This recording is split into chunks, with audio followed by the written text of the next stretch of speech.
Hey, Tea Squad. It's Kirsty. And today's tea? Yeah, this one is messy on multiple levels. Because we're not just talking celebrity gossip. We're talking relationships, power moves, backlash, and a situation that just took a very serious turn. So let's start with the headline that has everyone doing a double take. Katy Perry and Justin Trudeau. Now I know what you're thinking, how did we even get here? Because this isn't just a rumor anymore. This isn't a they were spotted once situation. They've been seen together again, this time at Coachella. And not just casually walking past each other either. We're talking full couple energy.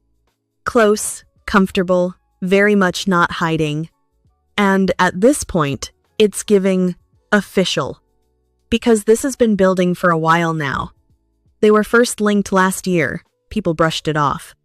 Then came more sightings, more events, more time together. And now?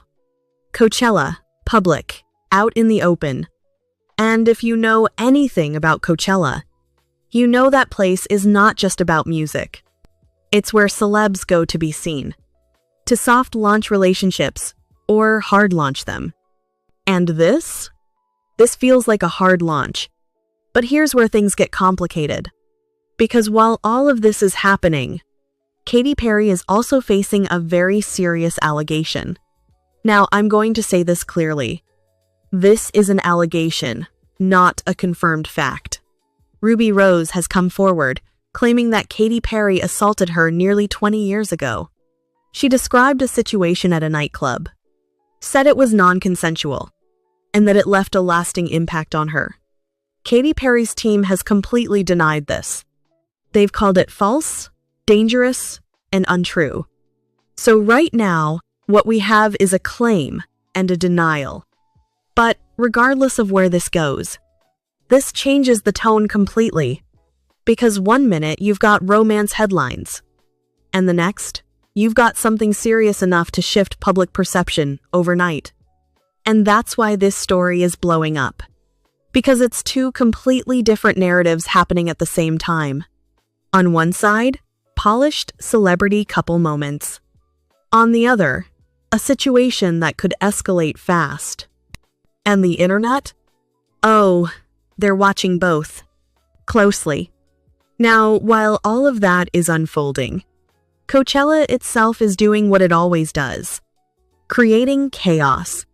Because let's be real, Coachella is not a festival anymore. It's a stage. Everyone is performing. Not musically, socially. Outfits, relationships, friendships, status. Who you're seen with matters. What you're doing matters. Everything is content. And this year, it delivered. Because beyond Katy and Trudeau, it's been full of celebrity sightings, unexpected link-ups, and the kind of moments that keep people talking for weeks. Nobody is just there. Everyone is building a narrative. And speaking of narratives, we need to talk about Harry and Meghan, because they are stepping back into the spotlight, and not everyone is here for it. Prince Harry and Meghan Markle are heading back to Australia. Now, on the surface, that sounds simple. A return visit. But the reaction? Not simple at all. Because this isn't an official royal tour, it's being described as something very different. A faux royal tour. And that word right there? That's where the drama starts. Because their original Australia visit back in 2018, that was peak royal energy.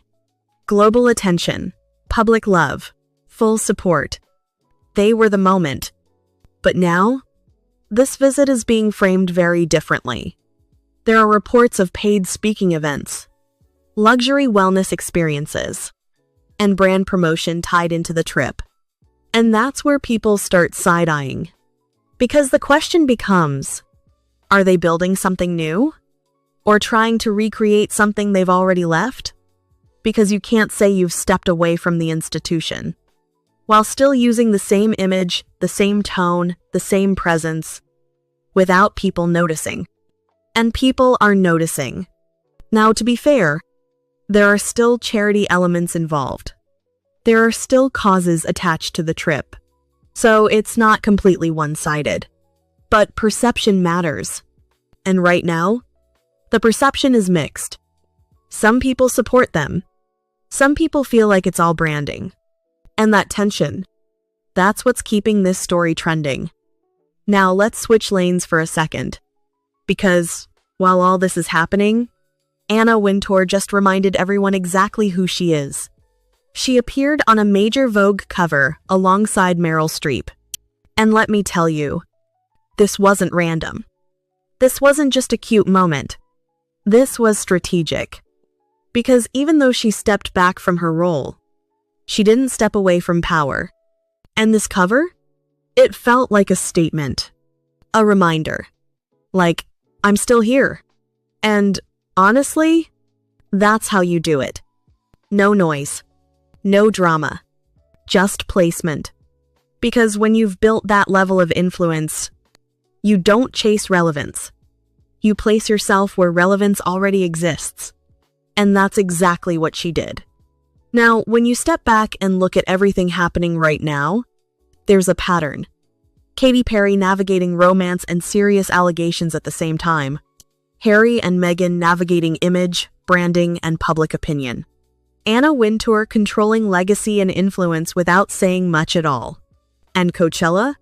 Just amplifying everything. Because at the end of the day, this isn't just about what's happening.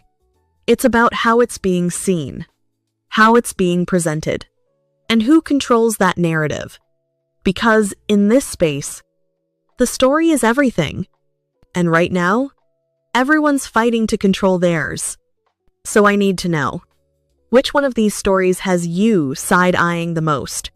Because for me, that Katy Perry situation, the timing alone is wild. Like and subscribe, and keep sipping that tea.